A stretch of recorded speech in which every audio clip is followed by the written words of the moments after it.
Welcome to my channel. This is Mimi's Little City Homestead and my name is Dana. And we're going to can today again. I'm going to can my favorite soup. This is a Campbell's bean and bacon soup copycat recipe. So we're going to make that today and can it up. I'm going to put a recipe in the description actually, and it will be for 3 cups of beans for a smaller batch of soup that makes approximately 6 to 7 pint jars. I have tripled the recipe. We'll go over the recipe first of the beans and making the soup, and then we'll can it. I have here my beans that I rinsed and sorted, picked through looking for little stones or any kind of funky looking bean that I don't want in my soup. I put it in the quick method. I didn't do the soak overnight, and so I put all my beans in this pot, and I put about 2 or 2.5 inches of water over the top of them, put them on the stove and boil them for 1 minute. And then I shut off the stove and let it sit for about an hour. Drain your beans out. I put them back in the empty pot, rinsed them with some fresh water. There's something called lectins that are in beans, and that's what messes with your stomach. So you don't ever want to use the same water you boil your beans in. You always want to change it out to fresh, or at least rinse it in fresh. And so I have a little over 9 cups of beans here, and that'll make 3 batches of my soup. So to my pot, I'm going to go ahead and add all of the beans that have been drained and rehydrated. I don't like mushy beans in my soup, so I'm not going to cook this that long because it will cook as it's canning, and that will be 75 minutes for pints. If you want to make quarts of this, it would be 90 minutes, and it has to be done in a pressure canner. This is not a recipe that you can can in a hot water bath or a steam canner. It's got to be in your pressure canner. For Michigan, with my altitude, anywhere 0 to 1,000 feet above sea level, and we're at like 900 something. So I am at a zone that requires me to can at 10 pounds of pressure. I have a Presto pressure canner. My goal someday is to get an all-American canner. They're quite expensive, but they would be well worth it as much as I use them. So we'll go ahead and get started with the recipe. And this is 9 cups of beans. Now I've got to add 3 quarts of chicken broth, and probably will need to add water to it eventually, because as the beans cook for this half an hour, they may soak up just a little bit more liquid. But like I said, I don't want to cook them too long. And this, again, is for a triple recipe. The recipe I'm going to put in the description will be for 1 times this amount. So you're not going to have to use that much of the things as I'm using them. And I'm going to go ahead and put my extra quart in by using a jar to measure, because this is more than a quart size. The next thing we're going to add is a 12-ounce can of tomato paste. Okay, so the next thing we want to add is minced onion. I'm going to go probably with maybe 3/4 of a cup, I guess.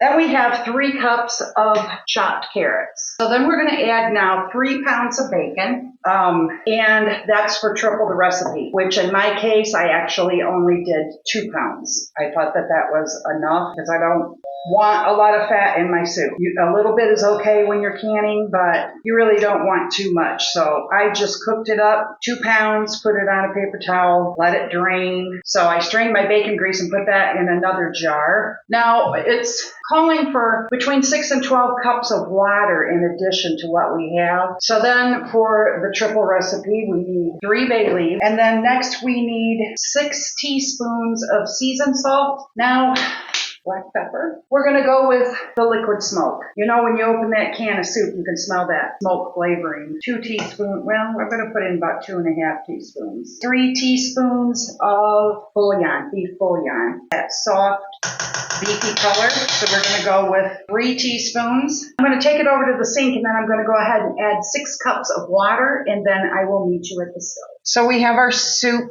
in our pot on the stove here. You'll notice next to that, I have my pressure canner filled with way too much water for pressure canning. This is just for sanitizing jars. If you're canning your food for 10 minutes or more, modern canning guidelines say you don't have to sterilize your jars and lids. Lids that have the sealing compound, they don't suggest you even put them in water and boil them anymore. So I don't. I wash them, and And then I make sure they're clean and dry, and I set them aside. You do have to leave them in the hot water, though, until you're ready to can. You need to have hot food going in a hot jar, going in a simmering canner. So now we're going to let this cook. I'm going to bring it up to a simmering boil, and I'm only going to let it cook for about 30 minutes, just like I said, to keep the beans from getting mushy. And then I'll bring you back as soon as the soup is done. Okay, got the soup done. Did it for 30 minutes. Now I'm ready to can it. So I've got my jars in my hot water here. I've got a little bowl of white vinegar. I use that to wipe the rims of my jars, and we're going to take out a couple here. Now I don't know how many. I should get between 18 and 21 pints, I believe, out of this triple recipe, so we'll see what we end up getting. I'm going to keep stirring this up a little bit. I want beans and broth, because this is not the same as the soup that we're imitating, in that we don't have to reconstitute it. It doesn't come as condensed. This is ready to be eaten right out of the jar. So that's why some of you, if you have a couple of people that are going to want bean soup, you may want to can it in quart jars, which you can do. But this, I'm telling you, it smells just like the store-bought. It smells so good. It's like opening that can up and right away you get that smell of beans, a little bit of smoke in the background. Now we're looking for a 1-inch headspace on this, and that is important. I know some people don't think headspace matter that much, but it does, because the headspace is the amount of air between the food in your jar and the top of, the bottom of the lid. That air in between. That needs to be there, so when this is processing and the pounds of pressure, it's going to push all the air out of your jar, so you get the suction down for the seal, and also so that the air inside is not something that can harbor bacteria. You want to make sure after you fill your jars that you have about an inch of headspace. An inch is generally, it's kind of hot, but there's a rim on the jar. You can see when you look at them, that very bottom rim is about an inch, but you can use your debubbling tool if you have one like this, and that is important to use also, and I'll tell you why. When you pack food into your hot jars, you may come up with a few air bubbles in it. So you want to take this end and just kind of go around in there and move that soup around, make sure no bubbles are on the bottom underneath any of the food. Because if bubbles come up to the top, and you do have bubbles in there, that's going to change your headspace. Now on the other end of this debubbling tool, at the stair steps, you just put the edge of whatever headspace you want. So in order for 1 inch of headspace, I'm going to set the edge of this little stair step here on my jar and make sure that the food doesn't touch it or barely does. So the next thing we want to do is take a paper towel, and the reason I use vinegar, I know a lot of people use water to wipe off their jar rims, and that's probably okay, but I like vinegar. First off, we're going to go all the way around the edge of the jar like that. That's going to clean off any soup, spillage, grease from the bacon, whatever. The other reason, though, that I like it to be vinegar is because everybody knows you can clean with vinegar, and why you can clean with it. So that's why I use the vinegar on my paper towel, and you can see, took off a little bit. We don't want any on there to keep us from getting a good seal. So now that your jar is clean, center your lids on top of your jars. And again, I probably go over this every time, but fingertip tight, which means I'm putting this on, and I see how I can move the jar. It's giving me resistance. So that's when I'm going to take the jar and give it a quarter turn. Same thing with this one. You can see it's done spinning, so give it a turn. Not too tight. You don't want to crank on it. You want that air to be able to escape. Probably fit 8 of these, maybe 9 in my canner. We'll see what we end up with. If you're just starting and you're building up your supply of canning equipment, when you buy your jars, they're going to come with rings and lids on them. So I'm going to finish filling these jars, and when I'm finished, I'm going to can them. I'm going to place this pot on the stove with only 3 inches of water in it, heat it to simmering or 180 degrees. I'm going to set my jars in there with my jar lifter that I've been using. I'm going to put the lid on the canner, and then I'll show you what we're going to do next. Okay, I have my jars in my canner. Wanted to show you that. Normally I can get 7 quart jars in this canner. I got 8 pints, and these are white mouth pints. So you can see that my water is simmering. It's getting ready to come to a boil, so I'm going to put my lid on, and I'll show you what's next. Okay, so back to putting my lid on. I'm going to move over my bean soup. I have a new seal on here, and it's very tight when I add it to the canner. It's a little harder for me right now to get that on there because the old one was so dry it slipped and slid around. But got my arrows matched to my handle, and gonna turn it, and now it's sealed. We can turn it around, and we have our gauge facing out, our steam pipe or steam vent, and this will pop up when this is getting ready to steam straight through. Emergency vent on the back we never need, but we've got it in case we do. And when the steam comes pouring out of that, like a freight train, I'll bring you back and show you. I tried to catch it. It just popped up. This little float here, it engages with that little bracket on the inside of the pan, so you should not be able to open this lid at this point after that engage. You're going to know once that shut down and stopped letting air out of it. Our steam pipe or steam vent is starting to vent out a lot of steam. It's getting pretty ferocious. It's going to take a minute because you want to drive all that air out of that canner. And once it gets to a good, steady steam, straight and steady stream, you're going to set the timer for 10 minutes because you're going to give it 10 minutes to vent. I don't know how well you can see that. I think you can see it pretty well if the steam is right here.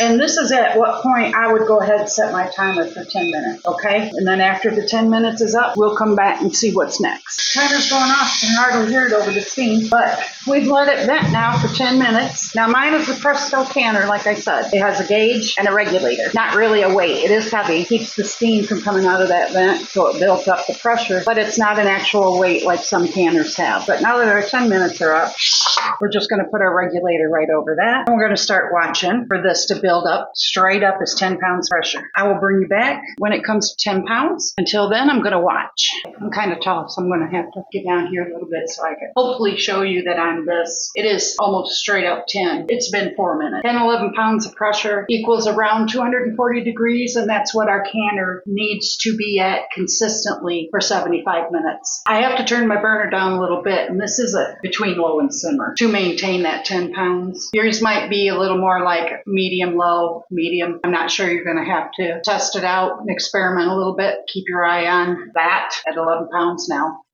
And keep turning it down until you get it to stay around that. However, I didn't have my burner on high. I had it on like an 8. And the reason I didn't bring it up on high was because it would overshoot. If it got too hot too fast, it would overshoot that 10. And that would tend to make you want to lower your burner too much. You bring it down under 10, it's at 10. I'm going to set my timer for 75 minutes. The thing about setting your timer and keeping it at 12, see mine is still going up. It's still increasing, and I got it down on simmer, so it's going to start going back down to the 10 pounds. And overshoot your 10, you're going to want to turn your burner down a little bit at a time to get it back down or keep it around there. And that's when you might turn it down too much and your needle drops below 10. If that happens, I have to stop my 75-minute timer where it's at. I have to pause it, got to turn my heat up a little bit and bring it up to the 10 pounds and then restart my timer because it has to be a full 75 minutes at 10 pounds, not under. So it's always best to start your canner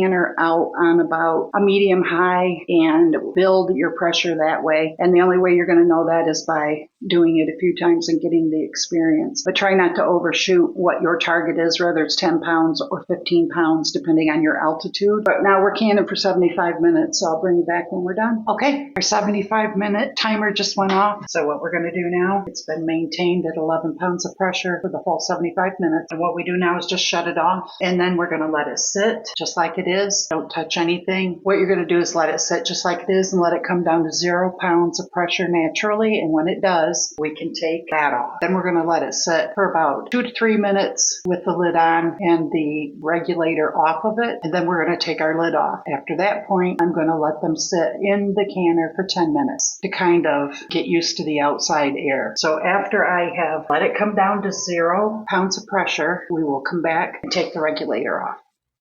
So now you'll notice that this is dropped to 0. Float hasn't dropped yet. So if we were trying to take this off, just because it says 0, you can still hear a little steam. So I'm going to let it go until that float drops. And I'll hear that clink when it does that. Then it's time to take the regulator off. Till then, I'm going to go ahead and can or fill 8 more jars for the next canner load.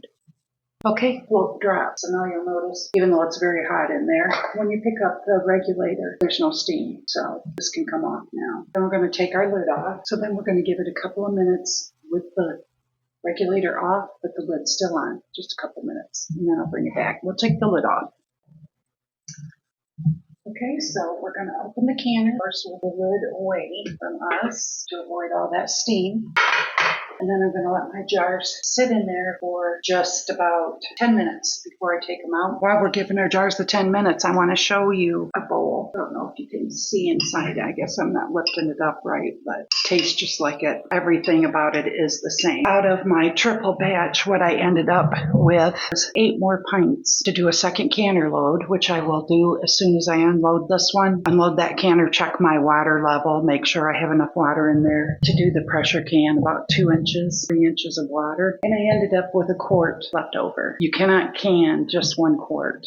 It has to be a minimum of 2 quarts. So this is going to get capped with one of my plastic caps, and I'm going to put it in my fridge. I'm going to eat it. They've sat in the canner for about 10 minutes. They're going to sit here for 12 to 24 hours in order for them to have a chance to seal, and we're going to leave the rings right on them while they're sitting. So I'm going to give you a little bit of a close-up. Soup looks beautiful. You can wash your jars when you take your rings off. You're going to wash your rings anyway. Okay, so I've got my second batch out. A couple of things I wanted to show you. I had a new box of jars with the wide mouth lids and rings, and one of them is crimped. And that was okay because you can just buy the small boxes of lids, and I have the wide lids, so I just replaced it. But you want to be sure to look for that, but that does happen occasionally. It's always better to have a few extra lids on hand. This is going to be dinner tomorrow, but I wanted you to see, look at the color of that. We made it. We know what went into it. We know every ingredient. So I hope you enjoyed it. Thanks for coming along and canning with me. And yeah, I'll be back with another video. The next one I need to do is asparagus. Please leave a comment. Like and subscribe or share. That helps me get more of my videos out. Please come back and visit again.